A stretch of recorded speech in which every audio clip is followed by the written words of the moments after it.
It feels like political outrage is everywhere these days, right? Well, something just happened in the Netherlands that completely bucked that trend. And it's a really fascinating story that, believe it or not, might just hold some surprising lessons for American politics, especially if you're tired of the constant cycle of chaos. So, look, right now, it feels like we're seeing two totally different ways of doing politics play out across the world.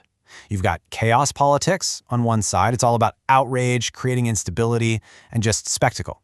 And on the other side, you have competence politics. This is about stability, stewardship, and actually getting results. And let's be honest, for a while now, it has really felt like chaos was winning. And that's not just a hunch, right? It's a real trend. We've seen these chaos-driven populist movements gaining steam all over the globe. It's become a pretty familiar story, dominating the headlines with disruption and division. But is that the only story? I mean, what if voters are starting to get tired of it all? What if people are actually looking for an off-ramp from all the outrage? It really makes you wonder, can something like stability and competence actually win an election today? Well, it turns out the answer is yes, a big yes, actually, because in a recent snap election, voters in the Netherlands did something pretty incredible. They totally defied that global trend and delivered a verdict that, frankly, stunned a lot of people. They wrote a completely different ending to the story. Okay, so to really get how this happened, we've got to go back to the crisis that kicked this whole thing off. And this wasn't your typical political fight over policy details. No, this was about something much more fundamental. A clash between pure impatience and, well, the messy reality of actually governing. And what's so wild about this is how fast it all fell apart. So check this out. In late May of 2025, Geert Wilders' party, the PVV, basically issues this ultimatum about new asylum rules. Their coalition partners say, okay, let's just do a standard review, which is totally normal procedure. But Wilders called that an unacceptable delay. He just pulled his ministers and boom, the whole government collapses. Think about that. Not over the policy, but because he didn't think it was happening fast enough. I mean, even the prime minister at the time, Dick Schoof, said the whole thing was unnecessary and irresponsible. And that just says it all, doesn't it? This wasn't some unavoidable crisis. It was a choice, a deliberate political decision to blow things up, to choose spectacle over actual stewardship.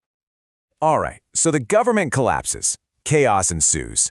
The big question is, how did the voters react to all of this manufactured drama? Well, they had an election to decide. And let me tell you, their verdict was crystal clear. First up, the PVV, the party that started the whole fire. They lost 11 seats.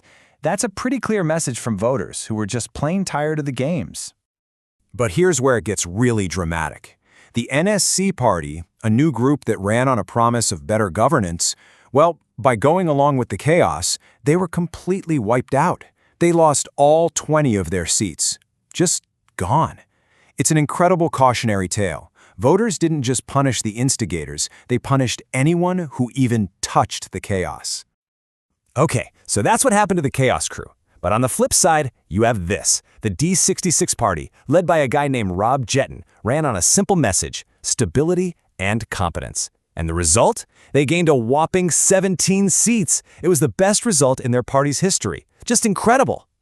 So let's just put this all together, because the math here tells the whole story. The two parties tied to the collapse, PVV and NSC, lost a combined 31 seats. Meanwhile, the one party that offered a clear alternative, D66, just surged. You see what happened here? Voters didn't just reject chaos, they ran towards the promise of stability. Now, this didn't just happen by accident. Rob Jetten and his team didn't just get lucky. No, they had a very specific playbook, a strategy that turned the simple idea of competence into an incredibly powerful, winning message. So let's break this playbook down. It's actually pretty simple. First, it was about tone. Instead of being loud and angry, Jetten came across as realistic and strong. It was a huge contrast. Second, he went straight at the idea of patriotism, arguing that true patriotism isn't just waving a flag, it's making the country actually work for people. And finally, he made the whole election about results, about why having stable, effective government matters. There's actually a great term for this: competent nationalism. And it is such a powerful idea. Think about it. It takes this concept of patriotism, which has so often been claimed by the populist right, and it completely reframes it. It says, hey, real love of country isn't about yelling and creating drama. It's about being a good steward, about making sure things actually run properly. And he didn't just talk about it, he showed it. He actually told his party to fly the Dutch flag right next to the EU flag. It was this brilliant, visual move. He was making a statement. Being pro-Europe, being for stability, that doesn't make you less patriotic. In fact, it's good for the country. It was a genius way to neutralize one of the biggest weapons his opponents had. Okay, so at this point you might be thinking, this is a nice story about the Netherlands, but why should I care? Well, here's why. Because what happened there holds up a really clear mirror to the stuff we're seeing play out right here in the US.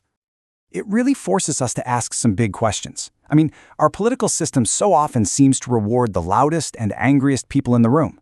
This Dutch election is like a real-world experiment. So, what if American voters decided to do the same thing? What if we started rewarding leaders who actually fix problems instead of just performing outrage? And maybe this is the most important question of all. How could patriotism be reframed right here in the US? Could we build a movement around the idea that loving your country means making it work? Making sure our institutions are stable and that the government actually delivers for its citizens. What happened in the Netherlands suggests that's not just a nice idea, it could be a really powerful political strategy.